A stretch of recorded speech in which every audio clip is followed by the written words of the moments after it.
Welcome back from lunch. I hope you enjoyed that beautiful red meat dishes we had at lunchtime, and hopefully you can stay awake just to finish off the afternoon now with a quite a nice full stomach.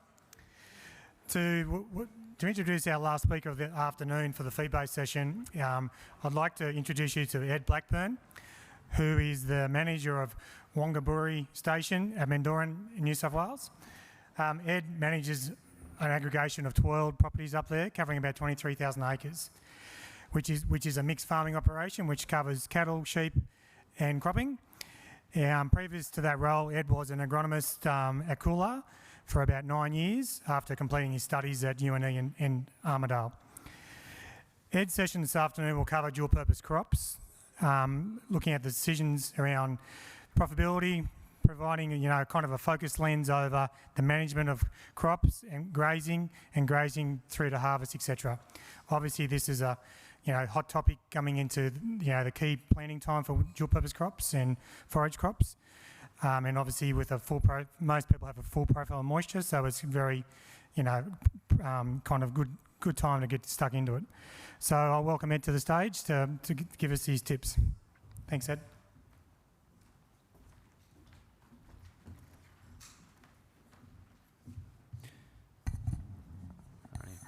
Thanks, Andrew. Firstly, I'd just like to thank the organising committee, Meetup and the MLA for putting on this event. It's been a fantastic day and I've certainly learned a lot. I'm sure everyone will take a few pearls of wisdom home. I need to confess I'm no expert in the field of dual-purpose cropping. I don't think many people are. There's just so many moving variables year to year. It really is multifaceted, so I think it's just a matter of getting your planning right and then managing the season as it unfolds. That's definitely it's the only way we can put ourselves in a good position to hopefully reap the rewards.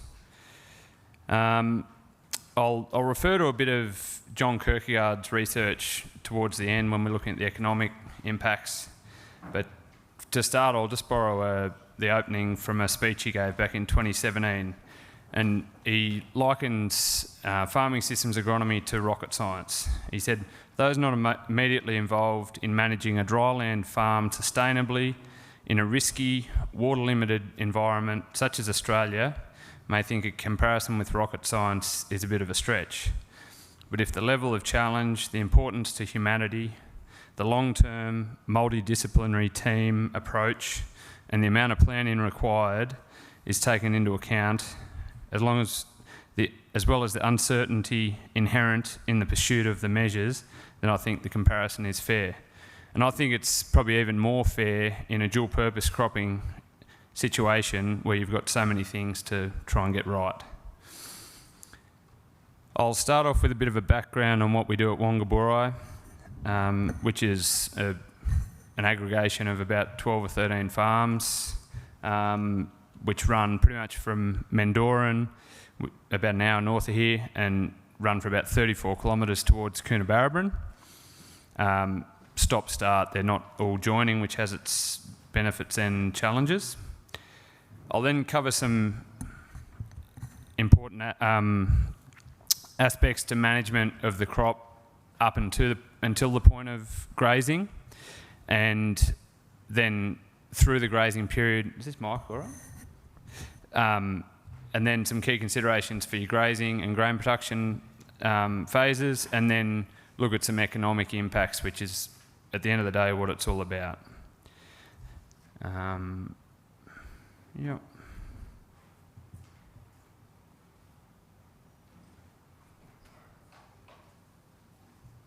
So, there we are. So after a bit of a career in agronomy, I've moved on to managing about 23,000 acres for a fellow out of Sydney, and our main enterprises is running 1,800 to 2,000 Angus cattle joined to Wagyu bulls.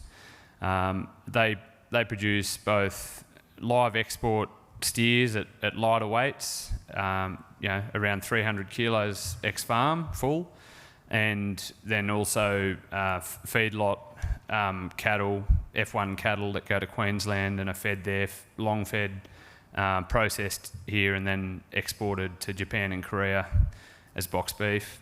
We also produce 2,500 to 3,000 second cross lambs out of your conventional merino border Leicester ewe.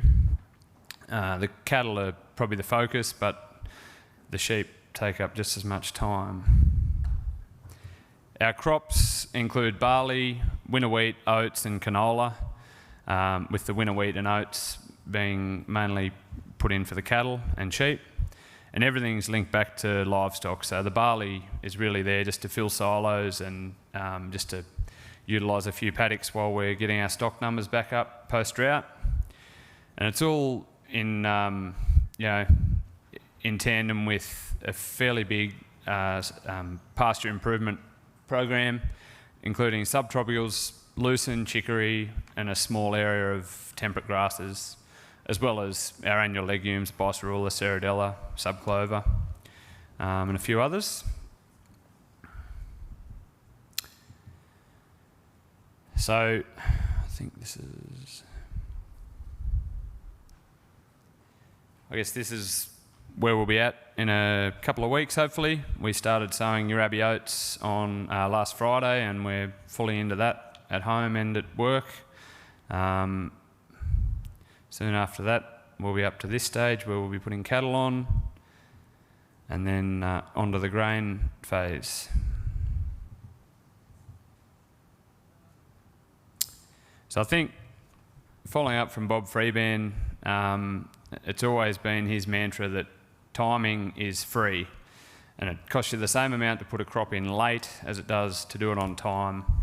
And I think it's, especially with dual purpose crops, it's just the absolute driver to maximising your grazing days, getting your grazing, value out of it, and being able to lock it up in an acceptable time before you start to do your grain yield damage.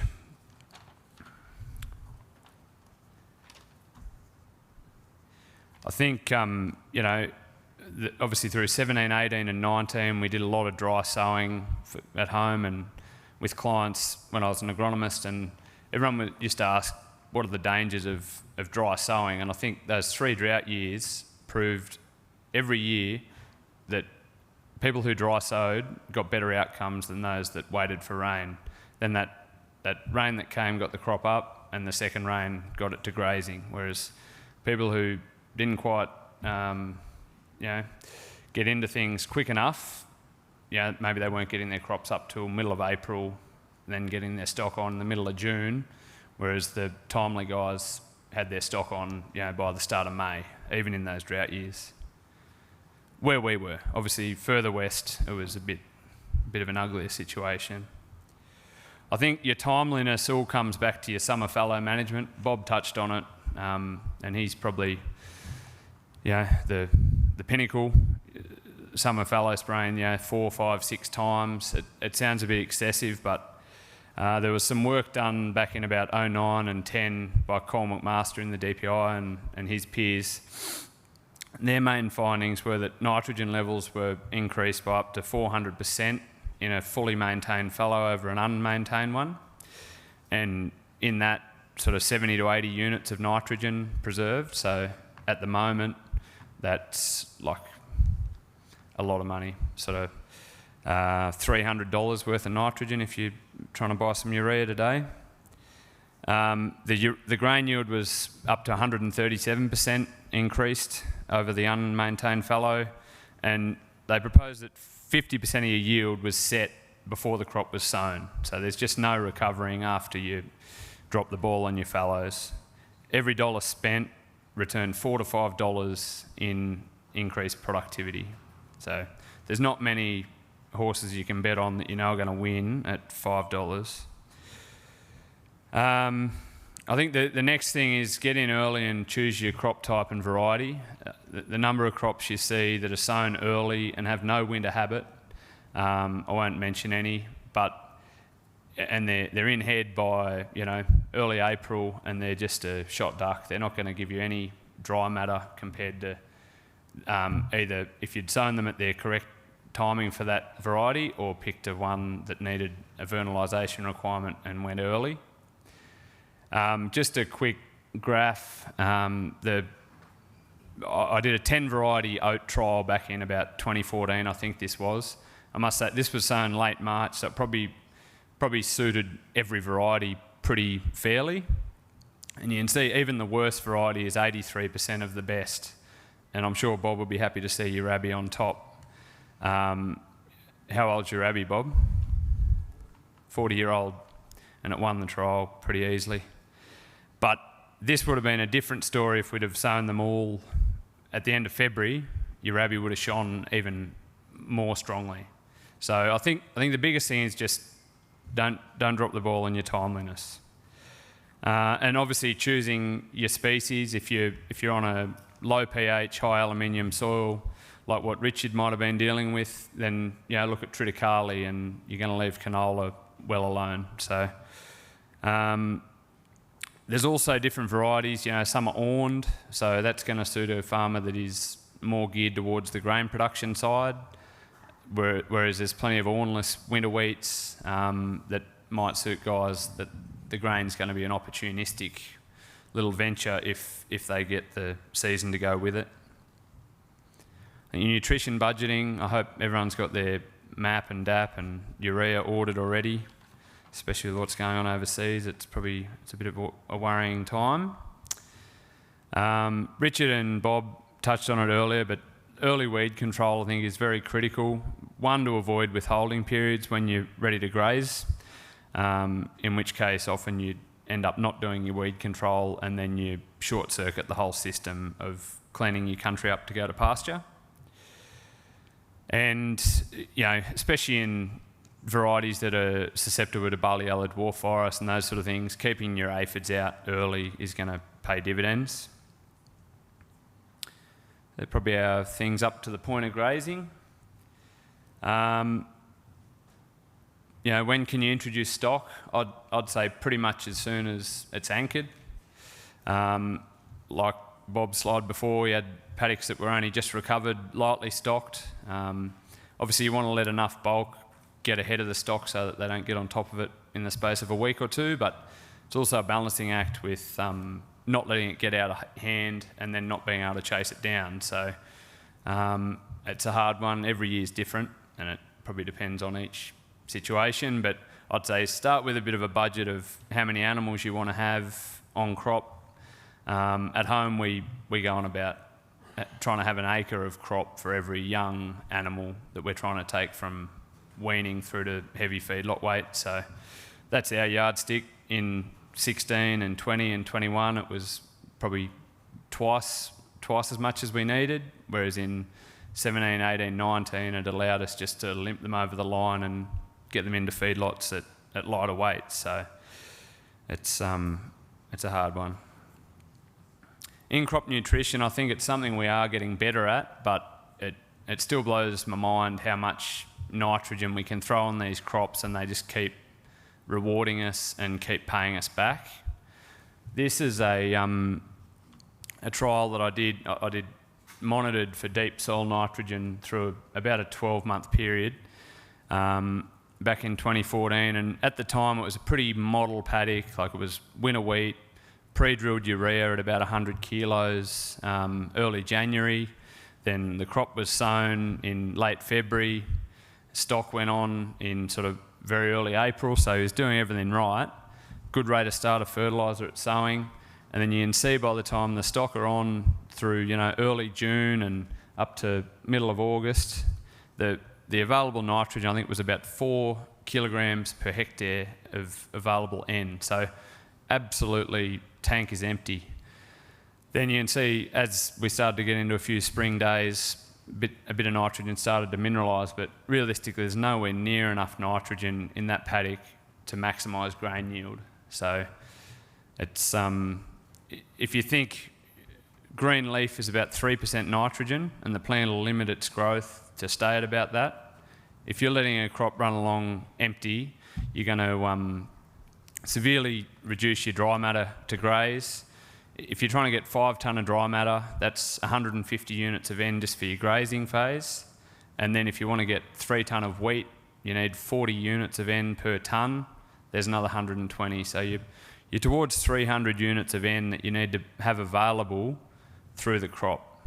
It doesn't mean it's all been taken out of the paddock by any mean, but it's got to be there. It's out of the bank while the stock are eating it, so to speak.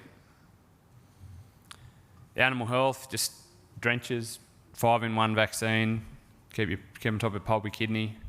I think the big thing that's come to light in the last 5 years is supplementation, primarily with Corsmag and salt and lime on mainly winter wheat due to the potassium-sodium imbalance. And, CSIRO trials have shown increases in weight gain by almost 100% over non-supplemented mobs. So for cents a day per head, it's just the best thing you can do.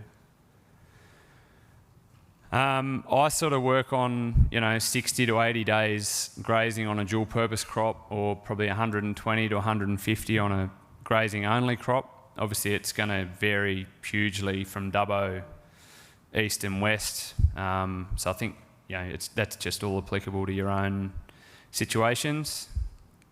But certainly 1800 DSE days is not ridiculous. It's probably conservative. I think the lockup timing is a huge one for the grain side of things. The number of times you see guys lock crops up 2 or 3 weeks late, and they've probably hurt their grain production by 30, 40, 50% just for those 2 weeks of grazing. I think you're far better off letting 1 or 2 paddocks get totally grazed out and not worry about the header than trying to do them all as dual purpose and not getting any of them right. In a trial site we did near Cooler with the CSIRO back in 2014. Mustn't have done much agronomy that year. It was just a beautiful linear relationship between locking up early with a good amount of residual biomass right through to locking up a month later than you should have with almost no biomass. Locked up early with a nice amount of biomass reduced the ungrazed yield by 11%, whereas locking up late with not much dry matter left at lockup reduced it by 30%. So it shows if you do it well, you're not far behind a grain-only crop and you've pulled off a lot of kilos of meat. And if you do it poorly, you probably should just not worry about the grain.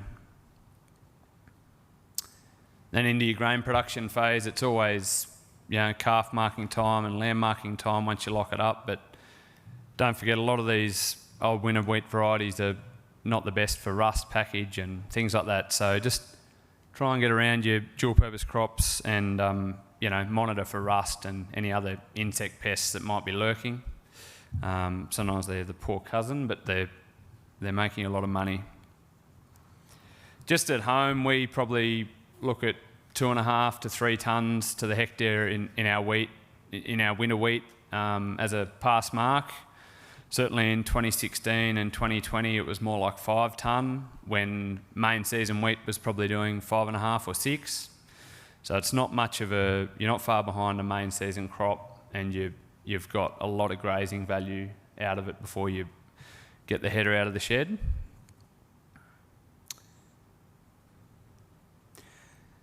Now, this is the profitability work that John Kierkegaard and Lindsay Bell and a few others did back at about 2015. I've been trying to find this work for a few years, and I finally scratched it to the surface. It was modelled work based on good CSIRO research about all their trials and impacts of dual-purpose crops.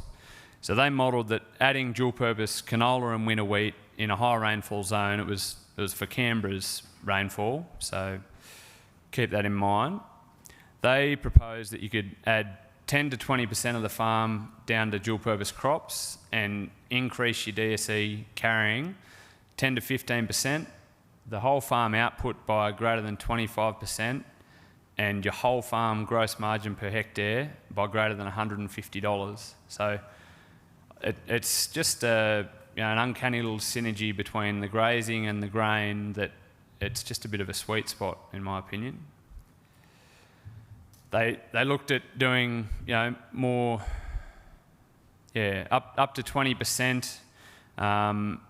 You could seriously produce your farm output, and in the higher rainfall zone, obviously 5 tonne to the hectare in dual purpose is pretty achievable. But if you've got 20% of a 1,000 hectare farm down to crop, that's 1,000 tonne of wheat you've got to sell. So it's a bit of money at $3.50 a tonne, or put it in the silo for a non-rainy day.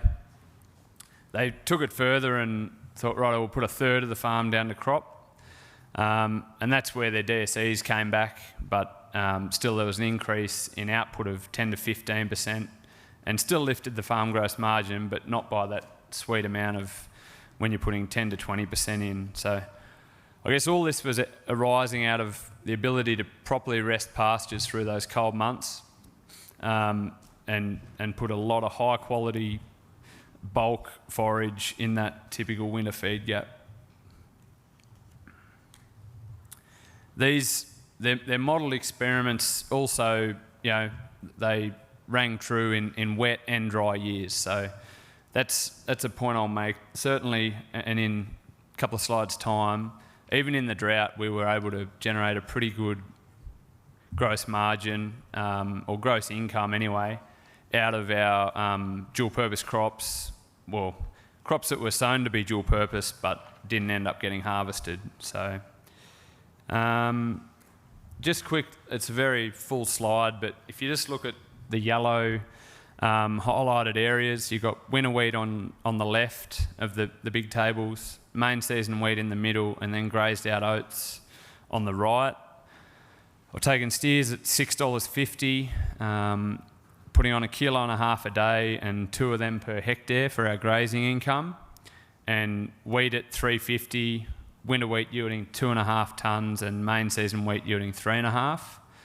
I think the big take home here is just your position on the day before harvest in your graze-only crop as well, but in your winter wheat crop, you've already made sort of well over $1,000 income before you even get the header out of the shed. So it was interesting. There was a benchmarking group around when I was in Cooler, and they were shunning all of the dual purpose croppers around 2012, 13, 14, and then all of a sudden they were getting a bit of benchmarking data through, and then it became their new baby, and they were promoting it. So they took it on board. I will say a big challenge with the dual purpose is just being able to load the crops up enough to utilise them, in your sort of 3 to 4 months of grazing. It's definitely a challenge, but that all comes back to your whole farm picture and having plenty of Premier Digit to buy your steers in January and put them onto for a few months and then onto the crop. This is just a few real numbers from a paddock at home in 2019. I think 19 was probably the worst of the drought for us. I don't know if it was just because we were well and truly over it by then, but I think rainfall-wise it was worse than 2018. This is a 36 hectare paddock, and it was put in with wedge-tail wheat, which is an awned dual-purpose variety. We actually bought steers to put with our own, and so we ended up getting 162 steer grazing days per hectare, because there was 2.2 of them per hectare. And then we bought steers at $2.80 and sold them for $3.30, so we made 50 cents a kilo on the trade, plus the over 100 kilos we put on them. So each steer was $493, times 2.2, we made almost $1,100 income per hectare just out of the steers. Sold them early August, and then we locked it up for grain, hoping for the best, and then it sort of became clear that it wasn't going to be a harvest prospect, and we had cows and calves, and we thought we'll put them on. So at the time, agistment was non-existent, but I think anyone would have paid $14 a week for a cow and calf on a winter wheat crop. So they were on there for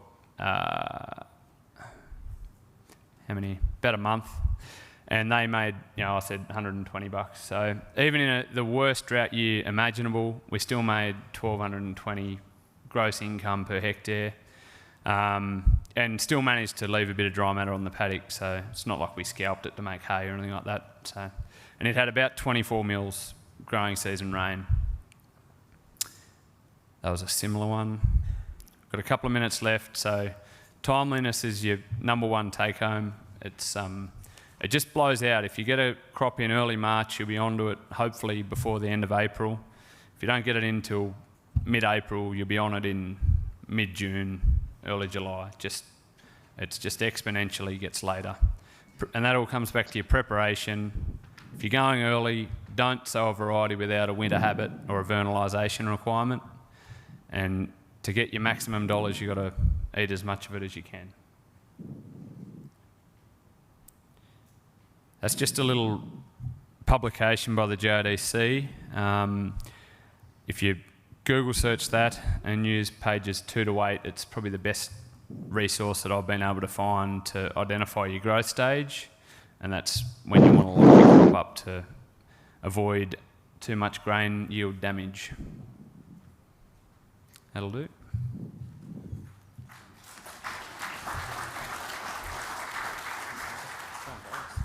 Thanks, Ed. That's very insightful management tips there, and hopefully everyone got something from that. But no, thank you very much for sharing. So does anyone have any questions?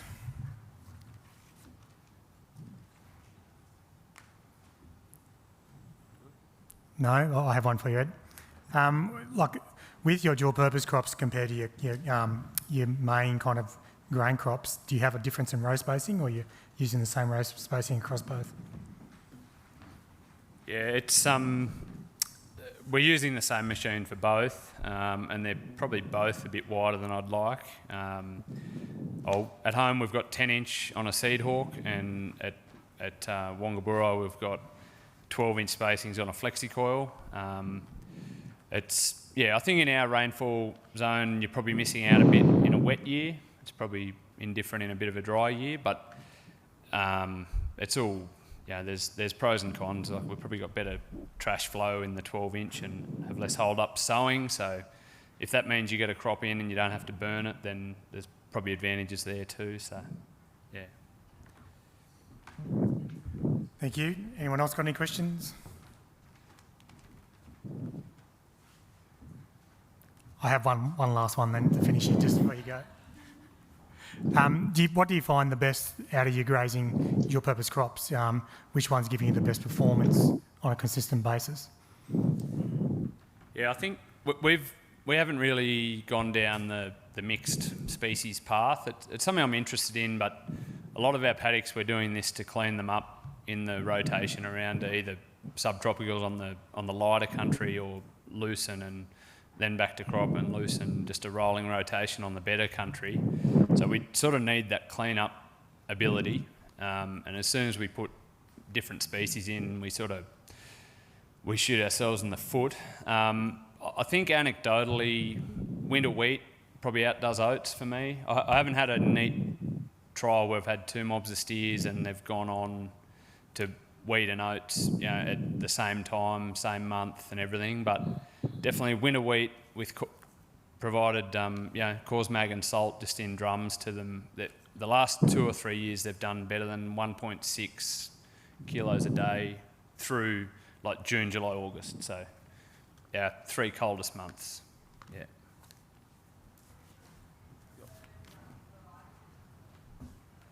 Yeah, I think that all just comes back to how you're geared. If you're dead set want to harvest some wheat, you're probably better off with Kitty Hawk or something like that that has a good grain package. Whereas if you want a really flexible wheat, Naparoo or there's always new ones coming out. But if you choose an ornless variety, then you've got the opportunity to, if you lock it up in August for grain, and then you think, the hay shed's a bit empty, you can cut it for hay, or if you need to put stock back on, it's never too late to put them back on. Like, obviously, once it's golden, it might be a bit late, but it's very open-ended, whereas an orned variety, you sort of got to be a bit more... About what, sorry? Yeah, I think they are...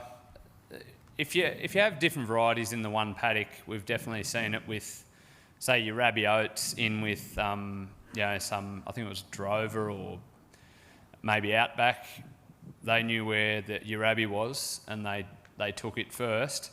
I don't know, I think whether you take that and can actually hone it down to weight gain differences would be interesting. You probably could. If they like it better, they're probably doing better. But yeah, the stock tell you a lot.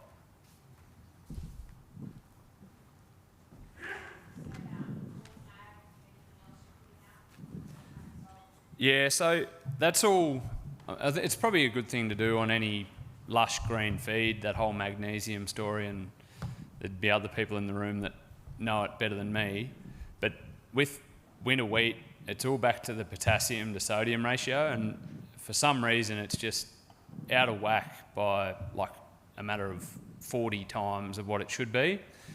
And the low sodium just then flows onto an inferred magnesium deficiency, and that's what it ends up getting you. So if you really wanted to be cheap, you just put salt out, and then that'll give you salt. But I guess we're sort of putting salt out to try and stop that deficiency happening, and then also putting some magnesium out to help repair, just make sure there's plenty there. So you can do a three-way mix, cause mag, lime and salt, probably just covers all your bases. Thanks, Ed. I'm just wondering, in your time as an agronomist, have you worked with dual-purpose canolas, and do you have some thoughts or tips on those? Yeah, like I did, not a lot. Certainly, probably lucky to be 10% of what we did as dual purpose. Mostly it was wheat and barley, and oats, obviously. I think the challenge with them is, agronomically, the best thing about a big canola crop is you spray your weeds, and then the canola just, in a good year, it's just huge and the weeds have got no chance. And it's the same theory in cereals too, I guess, but whereas with canola, you're getting it up like that, and then you're going and opening it all up again, and you're letting all those weeds that didn't quite die another chance. I think definitely in the southern environment, the canola's got legs. It's just, if we get a hot spring here and we've let it all go a bit late, the number of 970 crops I sort of drove past this year in sort of late October, and there was heat coming, and you just think, and they're full flower, and you just think, God, they're in trouble. But the heat didn't turn up, and they got away with it. So, yeah, it's definitely a southern thing, and maybe we can look more at it, I think. Fantastic. Thanks, Ed. Appreciate that. So everyone, that concludes the fee-based session. I'd like to thank Ed, Richard and Bob for their time today, and hopefully you've taken some really good kind of tips and tools to take home to your own operation. I'd now like to call upon Georgia to chair the next session and lead us into the final